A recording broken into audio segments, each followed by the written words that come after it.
Bismillahirrahmanirrahim. Alhamdulillahi rabbil alamin. Wal aqibatu lil muttaqin. Wala udwana illa 'alal zalimin.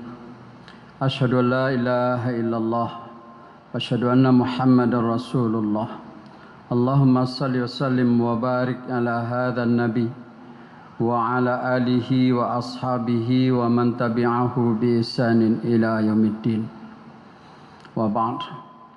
Bapak-bapak, ibu-ibu, saudara dan saudari jamaah salat zuhur Masjid Raya Sumatera Barat rahimakumullah. Assalamualaikum warahmatullahi wabarakatuh. Setelah bersyukur pada Allah Subhanahu wa taala dan berselawat untuk nabi kita Nabi besar Muhammad sallallahu alaihi wasallam, mari kita tadabburi satu ayat terakhir dari surat Al-Kahfi. A'udzubillahi minasyaitonir rajim. Qul innama ana basyarum mithlukum yuha ilayya annama ilahukum ilahu wahid. Faman kana yarju liqa'a rabbih falya'mal 'amalan shalihan wala yusyrik bi'ibadati rabbih ahada. Katakanlah wahai Muhammad kepada orang-orang musyrik, pada orang-orang yang mukadzibin, yang mendustaimu, bahwa sungguhnya aku adalah manusia biasa, tapi aku diberi wahyu oleh Allah Subhanahu wa taala. Inti dari wahyu itu, inti dari risalah Nabi sallallahu alaihi wasallam adalah annama ilahukum ilahu wahid, yaitu mentauhidkan Allah Subhanahu wa taala. Karena penyakit masyarakat zaman jahiliyah waktu itu hampir di semua penjuru dunia, tidak saja di tanah Arab, adalah syirik. Bukan ateis, bukan tidak mengakui Tuhan. Karena mengakui Tuhan ini sebenarnya fitrah manusia. Jarang manusia itu yang tidak bertuhan, itu tidak ada. Tapi walaupun mereka mengakui Tuhan, tapi dalam praktiknya mereka mensyarikatkan Allah dengan yang lain. Itu yang musyrik namanya. Maka Rasulullah SAW inti risalahnya itu dikatakan mengajarkan tauhid. Lalu setelah itu Bapak Saudara rahimakumullah, Allah memberikan kaedah bagaimana kita supaya bertemu dengan Allah nanti, menemui Allah Subhanahu wa taala dengan radiyatan mardiyah biqalbin salim. Faman kana yarju liqa'a rabbih, siapa yang mengharapkan nanti bertemu dengan Allah Subhanahu wa taala dengan diridai, ridha dan diridai oleh Allah, mendapatkan ganjaran pahalanya sesuai dengan harapannya nanti di akhirat. Allah mengatakan yang pertama, fal ya'mal amalan salihah, hendaklah dia beramal soleh. Apa itu amal soleh? Kaedahnya ulama mengatakan yang pertama, amal yang muwafiq li syariah, sesuai dengan syariah, dan dilakukan itu ibtigha'a wajhillah saja, mencari ridha Allah saja. Secara terperinci ulama mengatakan bahwa yang soleh itu yang diperintahkan oleh Allah Subhanahu wa taala, baik itu yang wajib atau yang sunat. Jadi bapak-bapak saudara rahimakumullah, hendaknya amal kita di dunia ini beredar di situ saja. Kalau hendak yang wajib, yang sunat. Kan ada hukum 5, kalau haram dan makruh itu sudah kita jauhi hendaknya. Bagaimana dengan mubah? mubah ini kan artinya boleh, tapi jangan kita terlalu banyak mengerjakan hal-hal yang mubah walaupun tidak berdosa, tapi nilainya tidak ada. Tidak ada pahalanya. Yang berpahala itu hanya wajib dan sunat. Maka itulah amal soleh. Ringkasnya seperti itu. Nah, yang utama dari amal soleh itu kan ibadat.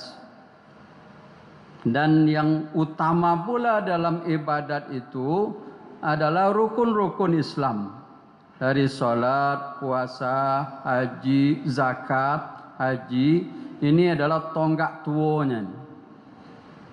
Maka ini mesti kita perhatikan.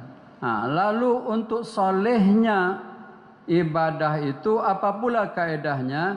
Yang pertama adalah mutaba'atis sunnah. Harus ibadah itu kita tunaikan sesuai dengan tuntunan Rasulullah sallallahu alaihi wasallam. Tidak boleh kita buat-buat. Yang penting kan kita solat gitu kan tidak bisa. Harus sesuai dengan sunnatullah. Jadi syaratnya untuk diterima ibadah kita harus mutaba'ati sunnah. Yang kedua tentu adalah ikhlas lillahi ta'ala. Maka tidak boleh.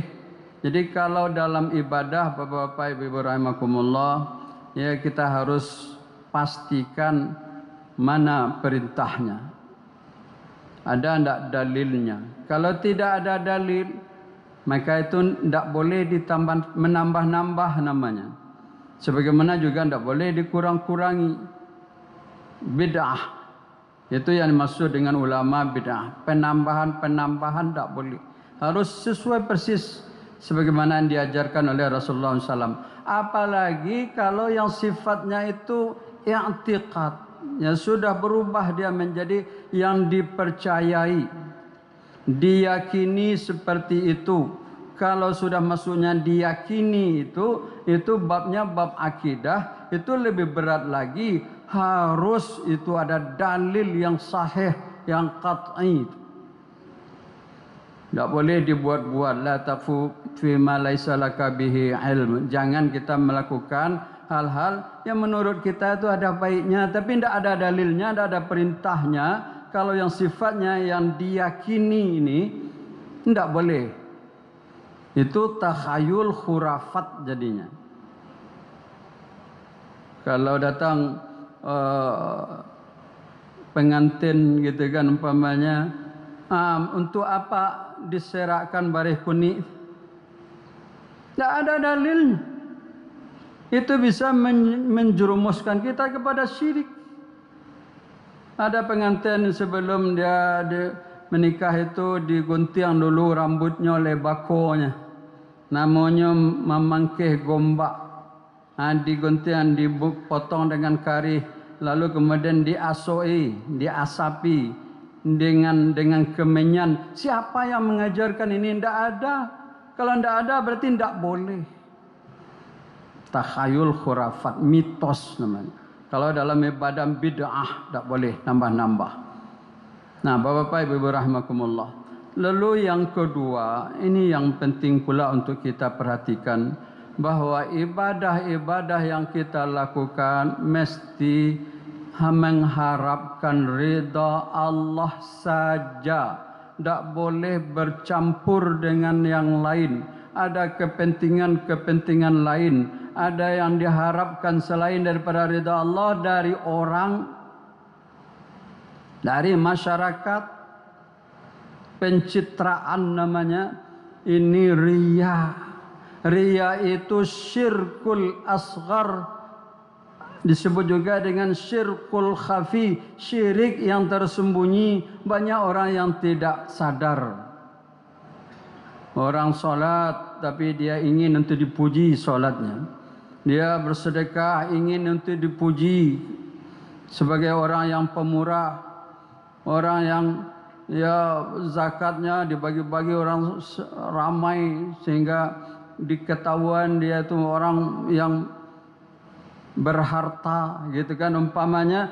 ini laisa lahu syai', tak dapat pahala apa-apa. A'udzubillah. Allah mengatakan dalam satu hadis riwayat dari Rasulullah SAW, ana khairu syarikin, faman asyraka bi ahadan falahu kulluh.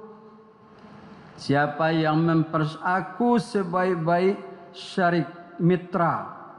Kalau ada orang yang mempersyarikatkanku dalam beramal, siapa yang disyarikatkannya? Apakah itu mertuanya, menantunya, anaknya, atasannya, masyarakat?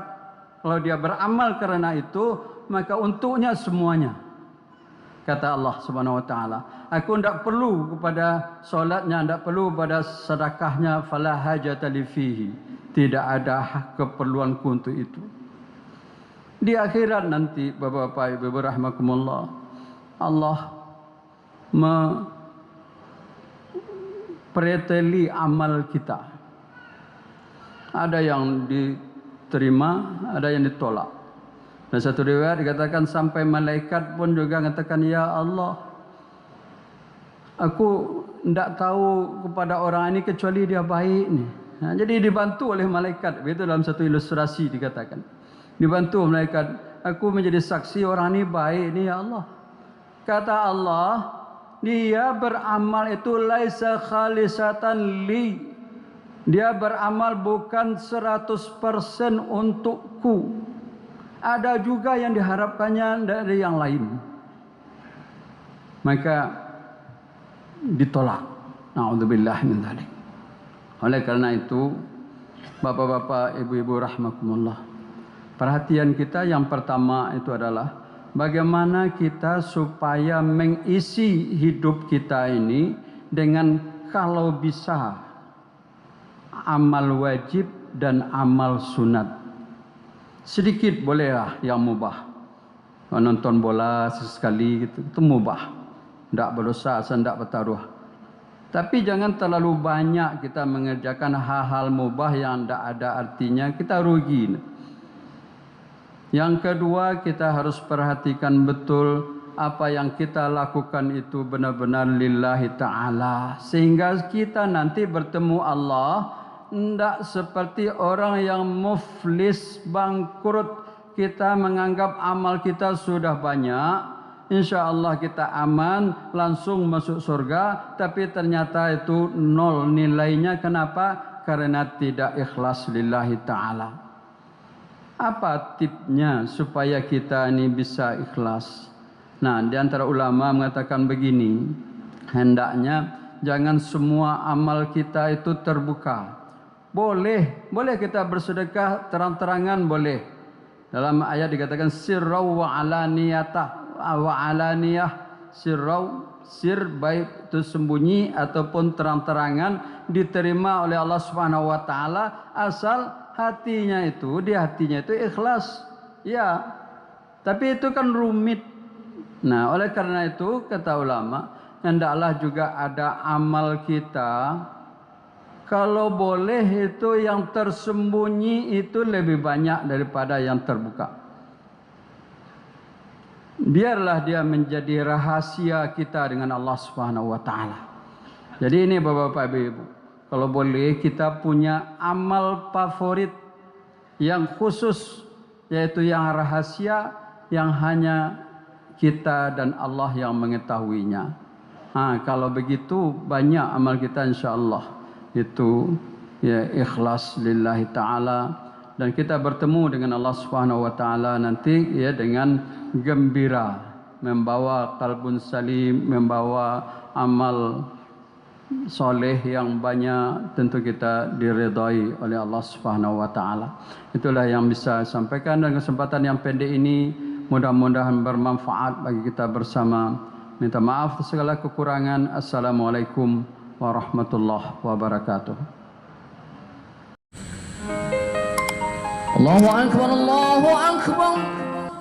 Asyhadu an la ilaha illallah. Asyhadu anna Muhammadar Rasulullah. Hayya 'alas salati, hayya على الفلاح قد قامت الصلاة قد قامت الصلاة الله أكبر لا